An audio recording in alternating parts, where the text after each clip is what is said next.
সেদিন দেখেছিলাম গরিবের PS5, অ্যাকচুয়ালি আমার ভুল হয়েছিল, সেটা আসলে গরিবের PS5 না, ওটা ছিল মিসকিনের PS5, আর এটা হচ্ছে গরিবের PS5, মানে একটু মধ্যবিত্ত গরিব। আর যারা মিসকিন আছে আরেকটা আছে আমাদের PS5, সেটা একদম মিসকিন যারা আছেন তারা ওটা নিতে পারেন। আর এইটার মধ্যে এটাতে কি হবে, দুটো কন্ট্রোলার আছে, বিভিন্ন ধরনের রেট্রো গেমস আছে, বিভিন্ন মানে একদম আনলিমিটেড, আপনি গুণে শেষ করতে পারবেন না। আমি শুধু একটা অ্যামাউন্ট বলে দিলাম, সেটা বলার দরকার নেই। এবং এর মধ্যে কি কি আছে আপনারা পেয়ে যাচ্ছেন, এই দুটো তো পাচ্ছেনই, পাশাপাশি আপনারা পাচ্ছেন এই যে একটা এই জিনিসটা, এটা মনিটরের সাথে লাগাবেন, লাগায় নিয়ে শুরু করে দেবেন।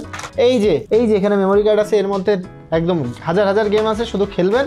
আর যারা PS5 নিয়ে ওই যে PS5 কিনতে চাচ্ছেন হ্যান ত্যান হাবি যাবি, PS5 আপনি কিনবেন ঠিক আছে, কিন্তু একটা তো প্রসেস আছে। আপনি তো প্রথমে ক্লাস 1-এ পড়ছেন, তারপরে 2, 3, 4, তারপরে 10, 11, 12, প্রথমে যদি আপনার 12-এর বই হাতে ধরে দিলে হবে? তো যারা একটা ছোট মানুষ আছেন তারা প্রথমে এই মানে এই গরিবের PS5টা আগে চালান, তারপরে এটা দিয়ে আপনি বিশ্ব জয় করেন, এরপরে প্যারেন্টসকে বলেন দেখো আমি বিশ্ব জয় করলাম, এখন আমাকে PS5 কিনে দাও। তো আগে এটাতে প্র্যাকটিস করে তারপরে PS5 কিনবেন, ঠিক আছে? সো এই গরিবের, মিসকিনের, অসহায়দের, দুস্থদের PS5 পাওয়া যাচ্ছে লিলিপুর শপে।